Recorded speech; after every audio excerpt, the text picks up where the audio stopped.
கோவிலில் இருந்து திரும்பியதும் அர்ச்சனா தன் பேக்கை எடுத்துக்கொண்டு அவசர அவசரமாய் அலுவலகம் கிளம்பி சென்றுவிட, தனித்திருந்த சுலோச்சனாவிடம் வந்த பார்வதி, என்னம்மா கோயிலில் இன்னைக்கு கூட்டம் குறைச்சலாக இருந்திருக்கும் போல் இருக்கே. ஆமாம், எப்படி கண்டுபிடிச்ச? இது என்ன பெரிய வித்தையா? வழக்கமாக பிரதோஷத்துக்கு போனீங்கன்னா வர 1 மணி நேரத்துக்கு மேலாகும். இன்னைக்கு அரை மணி நேரம் கூட ஆகலை, அதுக்குள்ளார வந்துட்டீங்களே. சரி, இப்போவே சாப்பிட வரையா இல்லை லேட் ஆகுமா என்று கேட்டார். கொஞ்ச நேரம் கழித்து வர்றேம்மா, என்னமோ தெரியலை, பசியே ஆக மாட்டேங்குது என்று சுலோச்சனா சங்கடத்துடன் சொல்ல, என்னடி ராசாத்தி இப்படி சொல்லுற? நான் வேணா இங்கேயே கொண்டு வர்றேன், இப்படியே சாப்பிட்டுக்கிறியா? அம்மாவிடமிருந்து வந்த அந்த கரிசனம் சுலோச்சனாவிற்கு புதிதாக தெரிய, என்னம்மா திடீர்னு கரிசனை கட்டிட்டு அழுகுது, கண்ணாடி சுவர் புட்டுக்கிட்டு விழுகுது கிண்டலாய் கேட்டால் சுலோச்சனா. ஏண்டி அப்படி சொல்கிற? என் மகன் மேலே நான் கரிசனம் காட்டாமல் வேற யாரு காட்டுவாங்களாம் என்றபடி சுலோச்சனாவின் அருகில் வந்து அமர்ந்து அந்த விஷயத்தை மெல்ல ஆரம்பித்து நிதானமாய் நாசுக்காய் வார்த்தைகளை கோர்த்து சுலோச்சனாவின் மனதில் எந்த விதமான தாழ்வு மனப்பான்மையும் தோன்றிவிடாதபடி பக்குவமாய் சொல்லி முடித்தார் பார்வதி. குபீரென்று உள்ளுக்குள் கனன்ற வேதனத்தீயை ஒரு விரக்தி சிரிப்பில் அணைத்த சுலோச்சனா, அம்மா, அப்பாவும் நீயும் எனக்கு இந்த சுலோச்சனாங்கிற பெயரை தெரிஞ்சு வச்சிங்களா இல்லை தெரியாமல் வச்சிங்களா எனக்கு தெரியலை. ஆனால் எல்லாமே அந்த பேருக்கு தகுந்த மாதிரி ஸ்லோவாகவே நடக்குது. யோசிச்சு பாரு, 1.5 வயசில் நடக்க வேண்டியனா 4.5 வயசில் தான் நடக்கவே பழகினேன்னு நீயே சொல்லியிருக்க. அதே மாதிரி 12-13 வயசில் மற்ற பொண்ணுங்களெல்லாம் சடங்காயிடுவாங்க. ஆனால் நான் 15 வயசில் தான் ஆனேன். 17 வயசில் முடிக்க வேண்டிய +2 ஃபெயிலாகி 20 வயசில் தான் முடித்தேன். இப்போ கல்யாணமும் அந்த லிஸ்ட்டில் ஒன்றா சேர்ந்துடுச்சு, அவ்வளவுதான் என்று சோக புன்னகையுடன் சொல்லிவிட்டு, பரவாயில்லம்மா, எனக்கு அமையாத அந்த நல்ல வாழ்க்கை அர்ச்சனாவுக்காவது அமையட்டும், அந்த ஆண்டவன் அவள் மீதாவது கொஞ்சம் கருணம் காட்டுறானே, அதுவே போதும் என்றால் எங்கோ முகத்தை திருப்பி கொண்டு. இதை பாருமா, அந்த ஆண்டவன் யாருக்கு யாரை முடிச்சு போட்டிருக்கான்னு யாருக்குமா தெரியும்? ஒருவேளை ஆண்டவன் அந்த மாப்பிள்ளைக்கும் நம்ம அர்ச்சனாவுக்கும் தான் முடிச்சு போட்டு வச்சிருக்கானோ என்னவோ. அதனால தான் மனுஷங்களான நாங்கள் அதை மாற்ற முயன்றும் மாற்ற முடியாதபடிக்கு அவன் தடுக்கிறானோ என்னவோ. இறைவன் மீது பழியை போட்டு அவன் முதுகிற்கு பின்னால் ஒளிந்து கொண்டு தங்கள் செயல்பாட்டுக்கு சமாளிப்பு காரணம் சொல்லி கொண்டிருந்தார் பார்வதி. ஹா ஹா ஹா என்று வாய்விட்டே சிரித்து விட்டாள் சுலோச்சனா.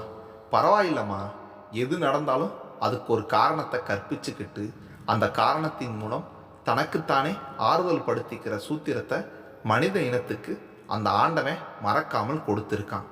அதை மட்டும் அவன் கொடுக்கலைன்னா இங்கே பல பேர் நெஞ்சு வெடிச்சே செத்து போயிருப்பாங்க என்னைய மாதிரி என்றால் விரக்தியின் விளிம்பில் நின்று கொன்று. சரி சரி, இந்த விஷயத்தை பற்றி நீ எதுவும் நம்ம அர்ச்சனா கிட்ட பேசாத. பொசுக்குன்னு கோபப்பட்டு வானத்துக்கும் பூமிக்குமா குதிப்பா. அதனால் நானே பேசி நானே அவளை சம்மதிக்க வைக்கிறேன். என்ன புரிஞ்சதா? என்று கண்களை மூடிக்கொண்டு சொன்ன சுலோச்சனா கண்களை மூடியபடியே கை ஜாடையால் தன் தாயை அறையை விட்டு வெளியே போகச் சொன்னாள். முணங்கியபடியே வெளியேறினாள் பார்வதி. கூடத்தில் அமர்ந்து அவள் வருகைக்காகவே காத்திருந்த தேவநாதன் பார்வதியை பார்த்து கண்களால் என்னாச்சு என்று வினவ, தன் கட்டை விரலை உயர்த்தி காட்டி புன்னகைத்தாள் பார்வதி.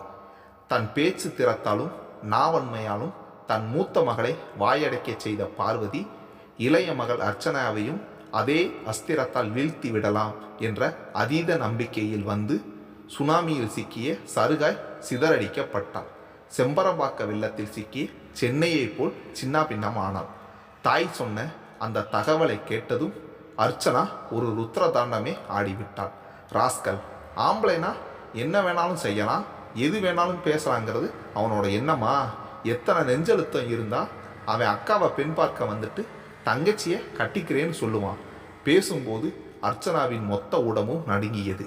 அவன் மட்டும் அந்த நிமிடத்தில் அவள் எதிரில் இருந்திருந்தான் என்றால் நிச்சயம் அவனுக்காக ஒரு ஆம்புலன்ஸை அழைக்க வேண்டியது இருந்திருக்கும். கோபத்தில் அவளது சிவந்த முகம் மேலும் சிவப்பாகி தகித்தது.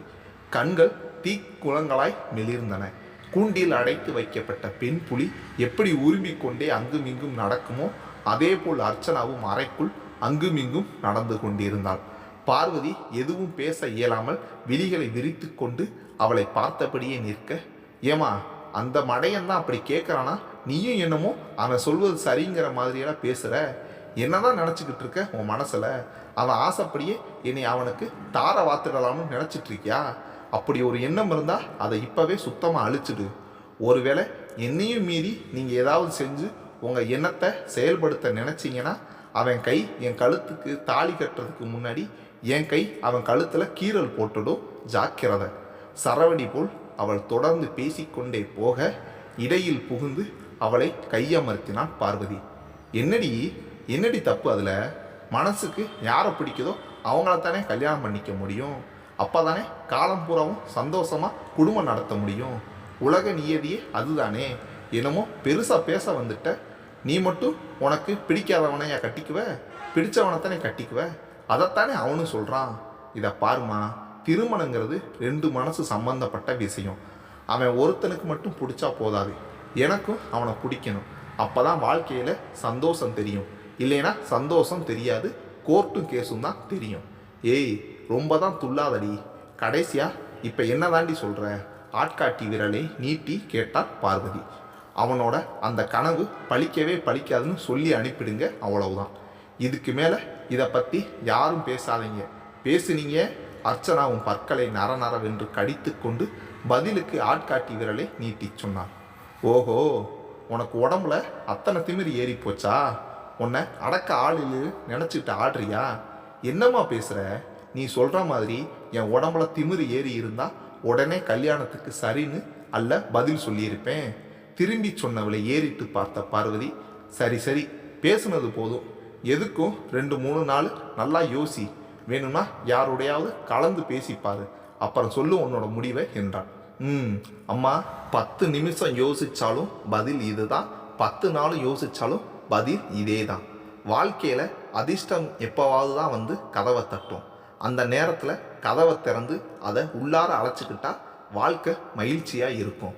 அந்த சமயத்தில் வெட்டி வீராப்பு பேசிக்கிட்டு வீராப்பாய் இருந்துக்கிட்டா அப்புறம் மகிழ்ச்சியும் இல்லை, மண்ணாங்கட்டியும் இல்லை, புரிஞ்சுக்கோ, அவ்வளோதான் சொல்வேன் என்றார் பார்வதி. அப்போது உள்ளறையில் இருந்து சுலோச்சனாவின் குரல், அர்ச்சனா அர்ச்சனா என்று அழைக்க, இருக்கா வர்றேன் என்றபடி தன் தாயை அலட்சியமாய் பார்த்து கொண்டே உள்ளறைக்குள் சென்றாள் அர்ச்சனா. என்னக்கா, எதுக்கு கூப்பிட்ட? அந்த ஆவேசம் அவள் குரலில் அப்படியே இருந்தது. எதுக்கடி அம்மா கூட வீணா தகராறு பண்ணுற? சுலோச்சனா உரிமையோடு தங்கையை அதட்ட, என்னது நானா தகராறு பண்ணுறேன்? சொல்லுவக்கா சொல்லுவ. பெண் பார்த்துட்ட போன அந்த கிறுக்கு மாப்பிள்ள என்ன சொல்லி அனுப்பியிருக்கான் தெரியுமா உனக்கு? தெரியும், புன்னகையோடு சொன்ன சுலோச்சனாவை நெகிழ்வோடு பார்த்தாள் அர்ச்சனா. என்னது தெரியுமா? எப்படிக்கா தெரிஞ்சு உன்னால் கோபப்படாமல் இருக்க முடியுது? கோபப்பட்டா மட்டும் என்ன ஆயிடும்? அந்த மாப்பிள்ளை பையனுக்கு என்னை பிடிச்சு போயிடுமா? பாகற்காயை பார்த்து கசக்குதேன்னு கோவப்பட்டா அது உடனே இனிப்பாக மாறிடுமா? அதுக்காக அவன் சொல்கிறதுக்கெல்லாம் தலையாட்ட முடியுமாக்கா? நாம் என்ன அடிமை பிறப்புகளா, இல்லை அற்ப புழுக்களா? இங்கே பாரு அர்ச்சனா, இது எமோஷனலாக தீர்மானிக்கிற விஷயம் இல்லை, ப்ராக்டிக்கலாக யோசித்து தீர்மானிக்கிற விஷயம். அதனால் எனக்கென்னமோ நீ உன் சம்மதத்தை சொல்லிட்டு அந்த பேங்க் மாப்பிள்ளையை கட்டிக்கிறது தான் நல்லதுன்னு தோணுது. ஏன்னா பேங்க் மாப்பிள்ளை நல்ல சாய்ஸ், போனால் வராது, பொழுது சாய்ஸாக கிடைக்காது. சோகத்திலும் நகைச்சுவையோடு பேசும் சகோதரியை வைத்த கண் வாங்காமல் பார்த்தாள் அர்ச்சனா. என்னக்கா பேசுகிற நீ? இவ்வளவுதானா நீ என்னை புரிஞ்சு வச்சிருக்குது? மூத்தவ நீ கல்யாணம் ஆகாமல் இருக்கும்போது நான் என் கழுத்துக்கு தாலி வாங்கிக்குவேனா? சொல்லுக்கா, அந்த அளவுக்கு போக்கத்தவளனா? கொக்கை பார்த்து கற்றுக்கொள்ளு வாழ்க்கை என்ன என்பதை. கொத்தும்போது கொத்தி கொண்டு போக வேண்டும் நல்லதைன்னு பாலச்சந்தர் படத்தில் கூட ஒரு சினிமா பாட்டில் கூட வருமே, அது தாண்டி யதார்த்தம் என்று சுலோச்சனா சொல்ல, அடிபடுவனி என்று அவளை விரலை காட்டி எச்சரித்தாள் அர்ச்சனா.